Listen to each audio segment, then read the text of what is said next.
Good afternoon, everyone. Welcome back to Real Reds Talk. This is your Tuesday afternoon news show. Sorry, losing track of time.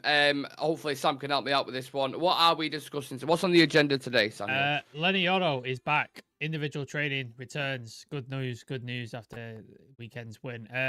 Jamie Carragher has actually been complimentary of a United player. Yeah. Weird, isn't it? Yeah, it's weird. So we'll get into that. Aaron Ramsey also praised Ineos. I think he at Nice, I believe, when he's there. And then Antony's possibly going back to Ajax. And then Rene Hack and Ruud van Nistelrooy, the Athletics revealed like how they split coaching and stuff like that. So, and then there's a couple other bits that I've seen as well that if we got time, we get into that as well. Yeah. So actually, a jam-packed show for a Tuesday, which is not normal, but we'll take it. Always nice to have different bits of news as well, a variation. So yeah, we'll dive into those. But first up, Leny Yoro was the huge story that kind of broke last night. Couldn't go live because we were both busy. But this is the first thing I definitely wanted to discuss because it's weird, isn't it? Because it feels like a massive return, even though he's not played a minute of Premier League football yet. But from what we saw in pre-season, it looked promising, didn't it? At least. Well, this is a kid who we fought Real Madrid to get. And Real Madrid don't go after players unless they're pretty sure they're going to be world class. Like if you look at their recruitment over the last however many years, like Camavinga, Bellingham, Vinicius Junior, Valverde, like the list goes on and on and on. So if Madrid are interested, he's probably going to be a great player. So I think we're all excited about that. He was one of, I think, what he voted Lille's Player of the Year as well. I'm sure he was. I think so. Yeah. And he's 18 years old. It's very unusual for a centre-back to come through at 18 and look established and pretty much play every game, which is what he did. So I think we're all excited when he came in. Obviously, he only played the one game? I think he played in pre-season. I think it might have been a couple because he played. Was it against Rangers? Maybe he played. Did he play against Rangers as well? And then he got injured against Arsenal, didn't he? He got injured in America, didn't he? That's when he got. Yeah, in America, I think, against Arsenal, because Højlund got injured in the same game as Yoro. Yeah. So he played a couple, and then it was like, yeah, you're out for 3 months. He just the United curse, basically. What it was. Apparently, I think the Athletic reported saying they were aware that he had a foot issue, an injury when they signed him, but the risk the reward outweighed the risk, I believe. So yeah, we didn't really get to see much of him. I've watched some stuff of him at Lille. I thought excellent player. Looks like he's going to be a top like defender if we can develop him right. Obviously, United have not got a great history of bringing players in and making them better, so that's worrying. But yeah, it'd be interesting, and it's good as well because we've got, of all the injuries we've got quite a lot of centre backs available, so we don't have to chuck him in like he's the saviour. We've got people who can play him. We can bring him in slowly, bleed him into the team, give him minutes here, there, and everywhere, rather than go, mate, we've got no other centre backs. You're just going to have to play. So I think that's good, a good environment to bring him into. When he looks at our current setup, do you reckon he's obviously a confident boy anyway? You don't go from Lille and play at such a young age if you're not a confident person. But do you think he looks at our backline now, looks at what we need in terms of our deficiencies, and probably thinks, I can get in that team? Oh, yeah. No, he looks at that, like, the mistakes that have gone on with De Ligt and Leacher in the Porto game. Like, you remember that? Like, that was a terrible game. He probably looks at that and goes, I can establish myself here. I can get that first team spot next to. Do you think you can? Yeah, why not? Like, again, like we paid a decent chunk of change for him. Madrid were chasing him. He's highly touted. I think he's a great player, like on the potential to be a great player. Like this could be our next Rio, our next Vidic. No way you pick someone up and then they just become superstar. Big praise. This could be that guy. Whether he does it or not is the big question. However, like obviously we've not had a great history with developing talent. We saw Kobbie Mainoo burst onto the scene last year. Hasn't had a great year this year so far. So it remains to be seen, but I hope so. I hope we can sort of feed him in slowly and then he gets time to get used to the league, get used to his teammates, get used to all that, and we don't pile all on top of him when he has a bad game or something. Like I hope he gets time. Well, for anyone just joining us, please do smash like the video and subscribe to the channel and let us know your thoughts on Leny Yoro as a player being integrated into this team.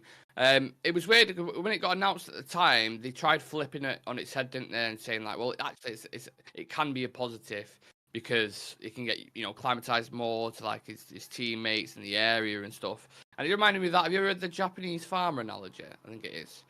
where his horse gets injured and he says, No. "Oh, it must be really bad," and he's like, "Well, we'll see." And bad things keep happening. So he goes, "Well, we'll see." Yeah. And then I think at the end of it, it's something like his son's horse, dies or something. It's like, oh, well, it means he can't go off to war. So it's the whole point of it is it's never as bad as it seems. Like, yes, he got 3 months, and yes, he's out, but the time to settle, I think that he would have had. The 3 months. Hopefully, he's really got to grips now with everything and watching the team and can analyze them, and then it's just putting the physical side into it. Hopefully. He's also he'll go under the radar because obviously the price tag will be used to batter him as it is Oh with yeah. every United Oh player. yeah. He has one bad Yeah. performance. So You I know it, think, don't you? but if he would have started the season, that's all like Jamie Carragher and Talksport have been focused on. You paid the 50 odd million for him and he's not even that good, blah, blah. And I Yeah. think because United have been so poor this season, the expectations have dropped. And I think we've like people have just stopped caring, to be honest, about United as much. Like they've just sort of gone, oh, the shit, and they've just sort of things. So I think he could come in a bit under the radar and not have the scrutiny. Obviously, as a United player, you're always going to have scrutiny just because that's the way it is. But I think he can come in and do that. And I don't know when he's going to be available, but hopefully when he is available, there's a run of fixtures that are favourable to him. Because it'd be great if he came back now, because I think the run of fixtures coming up would be really good. But obviously, I don't think he's going to be available till like November? Did they say? I think. Yeah. Early So November, I think. yeah, depending on when he's available, like the run of fixtures are hopefully favourable to him as well.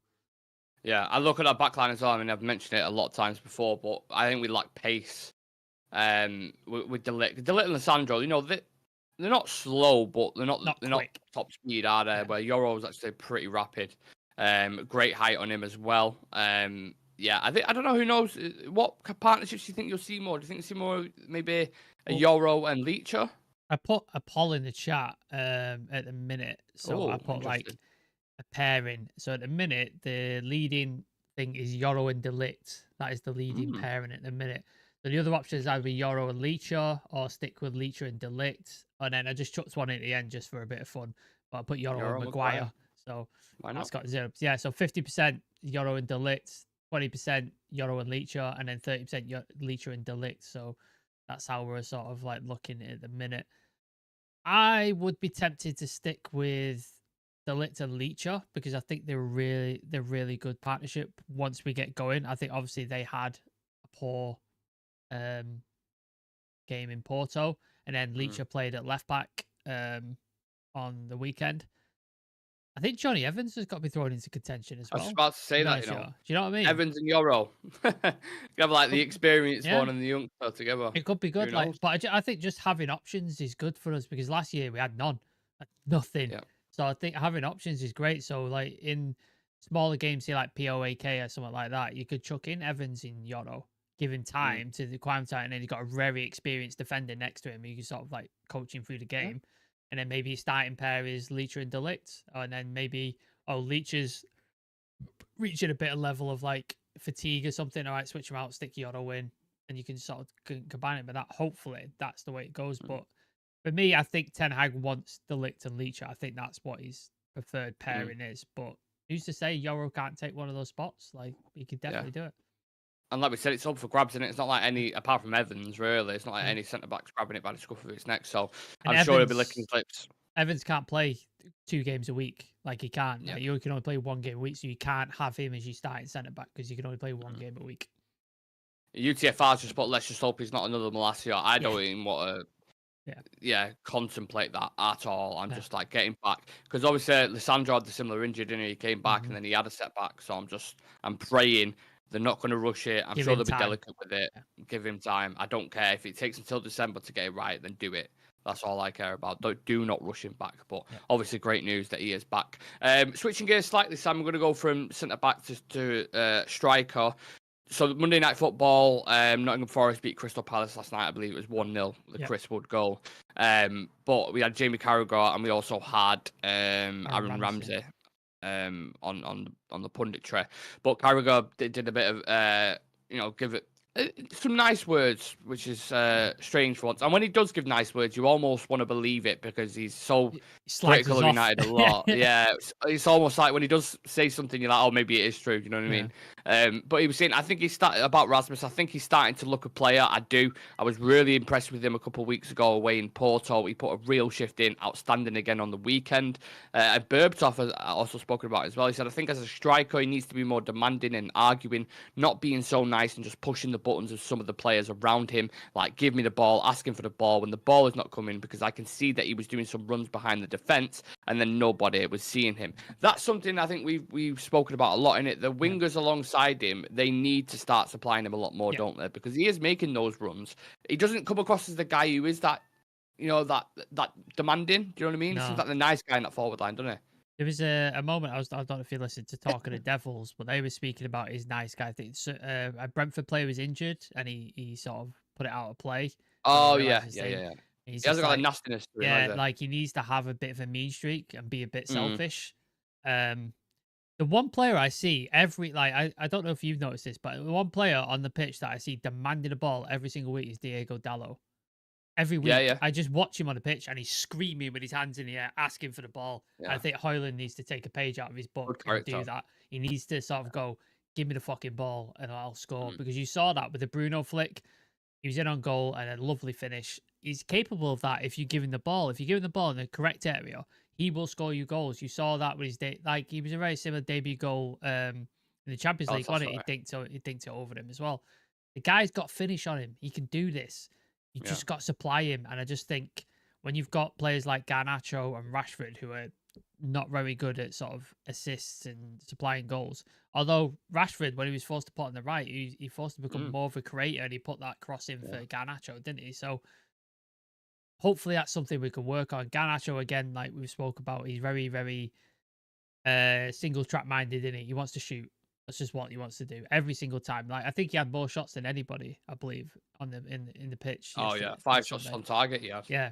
So that's what he wants to do. But if he can just sort of split that 50-50, they have 3 shots on goal and 2 of them cut it back or cut it across goal to Højlund, I think we score so much more goals, so many more goals. And I think Højlund is the one guy who will get us 10, 15, maybe even 20 goals in a season. He's the guy who'll do it. I don't see Rashford doing it again. Garnacho might be able to get near that with the amount of shots he has. And Xerxes not that goal scorer, is he? He's a sort of a link play guy. So I think, give him the ball more, and he needs to demand it more. Like if you look at like Berber or Rude or Rooney, any of our strikers, they scream at people. They want the ball and they tell them where they want it and stuff like that. I think he needs to do that a bit more. I think his all-around game, well, the Brentford game in particular, I think his all-around game was much better in the second half. His hold-up play, the way he was bringing players into it, the strength when he was pushing defenders off. He's obviously been working on his physical condition and stuff. And I just think he needs to be a bit more ruthless. And I think, like Berber said, he does need to scream at the attackers, because you're watching Garnacho, and the amount of times we said it literally on the post-match review where you can do that ball where you fizz it across the 6-line thing. The danger area. That's where you want it. The danger area, put it in there. And I think you could probably go through a montage since Rasmus has been here. The amount of times I have seen him, in fairness, scream sometimes or go mad at Garnacho or Rashford, where you like, pass the fucking ball. We're trying to win a game. Forget about having 5 or 6 shots on goal. You've got your goal now. Let's, work together as a team. They need to improve on, and I'm sure they'll know that. But Garnacho is just one of those. You don't want to take that bit out of his game, do you? Because he is relentless and he will keep going, and he is mentally strong. But I think it just needs fine tuning just a little bit, I would say. But he's 19. Yeah, so he's still young. So I think you can get that out of him. You can sort of coach that out and just be like, every other shot that you take, the next one, just stick it across the 6-yard box or put it into the box where Højlund will be. Because 9 times out of 10, Højlund will get hold of it and he'll put it in the back of the net. Obviously, like, when you're asking him to work as a hold-up play and link, and it's not his game, although he was better against Brentford, I think, with it. I think if you put a ball in behind, much like Bruno with the flick or the Galatasaray goal, like you mentioned, you put a ball in behind and he runs onto the end of it, his finish is that good, he will put it in there. So I think more of those, or just more balls into the 6-yard area where he can just sort of dink it in. I think, more of that. I think he'll get 15 goals easy. But I think maybe because Rashford has learned that he's put on the right and he's putting balls in and stuff like that. maybe that's another outlet there. Like if Rashford can get some balls into Ireland and stuff, playing on the right hand side, then why not? Well, we've got the Europa League preview dropping later on, and obviously Bruno Fernandes isn't available for that game, which may mean Christian Eriksen be deployed in there, and obviously you've got that Danish kind of connection, so who knows? He might need something like that. We'll see. UTFR is saying Miles better balance with Dalot at right back. He needs to stay in his best position. That's interesting because when Majari comes back, we haven't seen him yet at left back, have we? No, and he seems to that's right back seems to be his favourable position, doesn't it? So yeah. It's almost as if we should have bought a left back in the summer, isn't it, really? Yeah. Well, who knows? Malacia might be back. He's got a really good relationship with Rashford as well. I think he's back at the end of this month, so next week we could see it. Yeah. Left-footed left back, crazy. Richard's saying, I think hopefully Marcus is now getting the idea that he can no longer be the only goal scorer and now has to be the provider. Brian Casey in the chat saying, afternoon, everyone. Hope you're all well. Good afternoon to Brian. Steph saying, I like a flexible front three where wide players can interchange Garnacho and Rashford left and right, plus sometimes central. Yeah, I think there's a lot of rotation there. There's a lot of potential, but we need to start, like we said, fine-tuning it. And that comes from the coaches. We'll get onto the coaches in a moment. There's just a bit of news on Antony, Sam, so we'll stick with wingers for now. Ajax discussed the possibility of re-signing Antony, but they're unsure about the state of the player's mindset after his struggles at Manchester United. Not getting a sniff this season, is it, Antony? I mean, every player ahead of him is playing well, I would argue. Like all the other wingers. Garnacho's playing well. Rashford, I think, has started the season well. The other guy would be Ahmad. I think he's been a bit unfair to be dropped, in my opinion, Ahmad. I think he deserved to have a bit of a run. Went a little bit quiet, though, didn't he? Yeah. But he wasn't terrible, was he? He wasn't. No, he wasn't awful. So I think you've got 3 players there who are going to play in your position ahead of you. When they're playing well, like, do you deserve to come back in the team? Especially after he was given time, wasn't he, to be fair, by Ten Hag. He was given a lot of games. Too much. And he didn't deliver. So you sit on the bench, and if he's not happy with that, then cool, go look for opportunities elsewhere. And if that means going back to Ajax, I don't know why didn't he refuse to play for them when he came to us? Yeah, there was a bit of he did really force the move. So that is that. But they're desperate. Like, I've seen Ajax have not been great out there. So maybe a lower team, lower pressure, back to a place where he played well. Maybe that's a good option for him. I would like to sell him. I don't like the idea of a loan or anything. If we can sell him, great. We're going to take a loss on it no matter what price we get for him, because we paid the amount of money we did for him. So we're never getting that back. So just take whatever money you can get for him and just get rid and reinvest it into the squad and get somebody else, because I just don't think he's ever going to work for United. I just don't think he's good enough. Don't look great on the books, though, does it? When we have these, like, Harry Maguire we bought for £80 million, probably going to go on a free. Wan-Bissaka, £50 million, sold for 15. Antony bought for 85 million, going out on loan. Previous regime, innit? That's the hangover of Ed Woodward, John Murtaugh, Richard Arnold. The hangover of them. Like, and you see within Ineos, we're not even Mason Mount. You could put in that thing as well. Mason Mount was a terrible deal as well. So I think you'll see the end of that now. I don't think you'll see Casemiro's another one. You won't see those deals anymore. I don't think under Ineos. They're going to be smarter, better, and sort of like use it in a way where it's like, right, we're building the team for a long period. We're not going to overpay the odds. Like we didn't overpay the odds on De Ligt, on Mats Raue. Very good deal for both of those. Negotiated for Ugarte, got him at a decent price, didn't pay the price that PSG wanted. So I think you're going to see more of that going forward. We're not going to overpay for players. We're not going to pay ridiculous wages and stuff anymore. So hopefully he's the last remnant of that if he does go. But yeah, I just don't. I don't want to ever cut. I don't want to ever say a player's not good enough, but I just don't think Anthony's good enough. Yeah, it seems like a long mountain to climb on it, and I'd be surprised if he came back in as a regular first team. He's got a lot of work to do. But who knows? Stranger things have happened in football, I suppose. Brian said we're building quite a young squad, which has lots of potential. Another year, the comments just got another year or two, we'll have an unbelievable team. Charlie's saying, yes, he did. He's not going back to Ajax. He's on too high wages to sell him. Have to pay him out of his contract. We've heard that before with United. Afternoon, Nick, Sam and all. That's from Joshua Owen. Good afternoon, Josh. Xerxes, we only paid just over his release clause. Sounds like one Casemiro got himself a knock, a calf injury, so he won't be playing for a few games. Yeah, that's what I mean. I mean, we're not going to go through it now, but 6 o'clock, it's an interesting midfield, isn't it? Very Yeah. interesting midfield selection. And there's a lot to discuss in that preview, so that'll go live later on, around 6 o'clock. But yeah, we'll save ourselves for that. Maybe it is Ugarte. I'm not entirely sure. Right, last thing I want to discuss, Sam, is the coaches. We had a bit of news coming out about it from Charlotte Harper. Rene Hack often leads United on pitch drills. He's also responsible for the team's weekly schedule, the team's day-to-day running, training, and meeting times, and working with the medics and other departments. And also for United's training sessions, Ruud van Nistelrooy has designed his own drills, specifically possession and core passing skills. Obviously has a huge influence in the attacking areas as well. Can you see a difference in this team, do you think, in relation to the new coaches, or do you think you need more time to see a distinctive style? I think we've seen improvements. I think the amount of shots on goal is reduced tremendously compared to last season. So I think that's an improvement. Excuse me. I think the amount of shots on goal we've had, our XG has got like increased exponentially, hasn't it, from last season? Even though our finishing is not great, but I think the XG has gone up as well. So I think that's a sign of improvement as well. I'm still worried about the midfield, and now on transition we just get absolutely like passed through. That's still a worry. Onana's improved, I would say. I think he's been really solid this season. So that come down to coaching. Did we bring in a goalkeeping coach, by the way? A new one? I'm sure we brought in like 4 coaches, didn't we? Yeah, I'm sure we brought in a new goalkeeping coach. We brought in a set piece coach. I definitely remember that. I remember that. But yeah, so he's improved as well, I think.